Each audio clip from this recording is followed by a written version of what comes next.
ರಾಜ್ಯ ಸರ್ಕಾರ 2 ವರ್ಷ ಕಂಪ್ಲೀಟ್ ಆದ ಹೊತ್ತಲ್ಲಿ ಸಾಲು ಆರೋಪಗಳು ಕೇಳಿ ಬರ್ತಾ ಇದ್ದಾವೆ.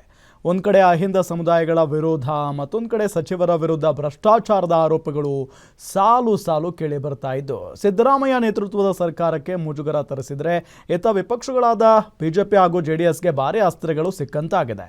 ಇದರ ಹೊಣೆಗಾರಿಕೆ ಹೊತ್ತು ಸಿಎಂ ರಾಜೀನಾಮೆ ಕೊಡಬೇಕು ಅಂತ ಪಟ್ಟು ಹಿಡಿದಿದ್ದಾರೆ. ಇತ್ತ ಜೆಡಿಎಸ್ ರಾಜಭವನ ಕದ ತಟ್ಟಿದ್ದು ಪ್ರಾಸಿಕ್ಯೂಷನ್ಗೆ ಅನುಮತಿ ನೀಡುವಂತೆ ಮನವಿ ಮಾಡಿದ್ದಾರೆ. 2 ವರ್ಷದ ಕಾಂಗ್ರೆಸ್ ಸರ್ಕಾರಕ್ಕೆ ಸಂಕಷ್ಟ. ಜಾತಿ ಗಣತಿಯಲ್ಲಿ ಅಹಿಂದ ವಿರೋಧ ಕಟ್ಟಿಕೊಂಡ ಸಿಎಂ.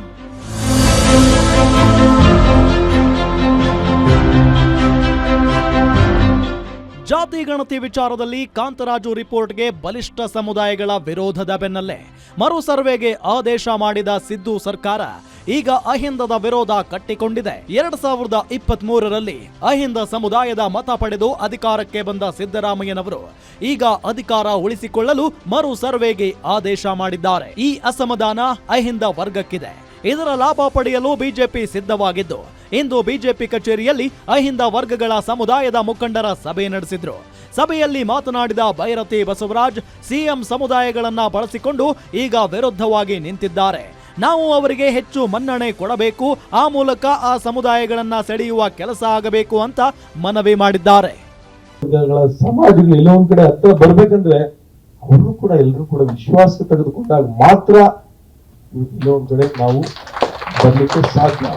ಅದನ್ನ ಮಾಡಿದ್ರೆ ಮಾತ್ರ ಎಲ್ಲೊಂದ್ ಕಡೆ ಆ ಒಂದು ವಿಶ್ವಾಸ ತೆಗೆದುಕೊಂಡು ಇವತ್ತು ಸಿದ್ದರಾಮಯ್ಯ ಮುಖ್ಯಮಂತ್ರಿಯಾಗಿ ಆಗಿ ಎಲ್ಲೊಂದ್ ಆ ಸಮುದಾಯಗಳಿಗೆ ದ್ರೋಹ ಮಾಡುವಂತ ಕೆಲಸ ಮಾಡಿರ್ತಾರೆ. ಹಾಗಾಗಿ ನಮ್ಮ ಪಕ್ಷ ಆ ಕೆಲಸ ಮಾಡಬಾರ್ದು. ಅವರೆಲ್ಲ ಮುಖಂಡರು ಕೂಡ ವಿಶ್ವಾಸ ತೆಗೆದುಕೊಂಡು ಆಯಾ ಜಿಲ್ಲೆಗಳಲ್ಲಿ ಬಂದಂತ ಸಂದರ್ಭದಲ್ಲಿ, ಚುನಾವಣೆಗೆ ಬಂದಂತ ಸಂದರ್ಭದಲ್ಲಿ ತಾಲೂಕ್ ಪಂಚಾಯತ್ ಇರುವುದು, ಜಿಲ್ಲಾ ಪಂಚಾಯತಿ ಸಂದರ್ಭ ಇರುವುದು, ಅಥವಾ ಅಧ್ಯಕ್ಷರುಗಳು ಆ ಜಿಲ್ಲಾಧ್ಯಕ್ಷಗಳಾಗಂತ ಸಂದರ್ಭ ಇರ್ಬೋದು, ಬೇರೆ ಬೇರೆ ಸಂದರ್ಭಗಳು ಬಂದಾಗ ಆ ಸಮುದಾಯಗಳನ್ನು ಕೂಡ ಗುರುತಿಸಿ ಅವರಿಗೆ ಅವಕಾಶವನ್ನು ಮಾಡಿಕೊಟ್ರೆ ಖಂಡಿತವಾಗಿ ಹಿಂದುಳಿದ ವರ್ಗಗಳ ಸಮಾಜ ಎಲ್ಲ ಕೂಡ ಭಾರತೀಯ ಜನತಾ ಪಕ್ಷದ ಜೊತೆ ಕೈ ಜೋಡಿಸ್ತದೆ ಅನ್ನೋ ಒಂದು ವಿಶ್ವಾಸ ನನಗಿದೆ.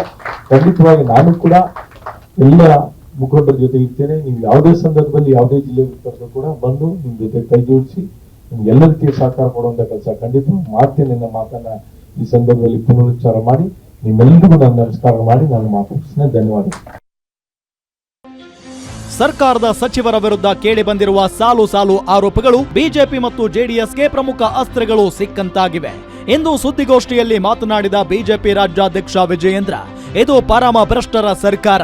ಕಮಿಷನ್ ಇಲ್ಲದೆ ಏನೂ ನಡೆಯಲ್ಲ. ಅಬಕಾರಿ ಆಯಿತು, ವಸತಿ ಇಲಾಖೆಯಲ್ಲೂ ಭ್ರಷ್ಟಾಚಾರ ನಡೀತಾ ಇರುವುದನ್ನ ಸ್ವಪಕ್ಷದ ಶಾಸಕರೇ ಹೇಳಿದ್ದಾರೆ. ಇನ್ನು ಸಿಎಂಗೆ ಯಾವ ದಾಖಲೆ ಬೇಕು? ಕೂಡಲೇ ಸಿಎಂ ರಾಜೀನಾಮೆ ಕೊಟ್ಟು ಮನೆಗೆ ನಡೆಯಲಿ ಅಂತ ಆಕ್ರೋಶ ವ್ಯಕ್ತಪಡಿಸಿದ್ರು. ಕೌಂಟರ್ಗಳನ್ನ ಓಪನ್ ಮಾಡ್ಕೊಂಡಿದ್ದಾರೆ, ತೆರೆದಿದ್ದಾರೆ. ಆಡಳಿತ ಯಂತ್ರ ಸಂಪೂರ್ಣ ಕುಸಿದಿದೆ. ಕಮಿಷನ್ ಮಾಫಿಯಾಗೆ ಇವತ್ತು ಸರೆಂಡರ್ ಮಾಡಿದ್ದಾರೆ ರಾಜ್ಯ ಸರ್ಕಾರವನ್ನ. ಹಾಗಾಗಿ ಮುಖ್ಯಮಂತ್ರಿಗಳೇ ರಾಜೀನಾಮೆ ಕೊಡಬೇಕು, ಇಲ್ಲ ಅಂದ್ರೆ ರಾಜ್ಯಪಾಲರು ಮಧ್ಯ ಪ್ರವೇಶಿಸಬೇಕು ಅಂತ ನಾವು ಆಗ್ರಹ ಮಾಡ್ತಾ ಇದ್ದೇವೆ. ಇನ್ ಜಮೀರ್ ಅಹಮದ್ ಉಳಿಸ್ತಕ್ಕಂಥ ಪ್ರಶ್ನೆ ಏನಿದೆ? ಬಹಳ ಸುದ್ದಿಲಿ ಇದ್ದಾರೆ ಆಲ್ರೆಡಿ, ಮತ್ತೆ ಕರೆದಿದ್ದಾರೆ.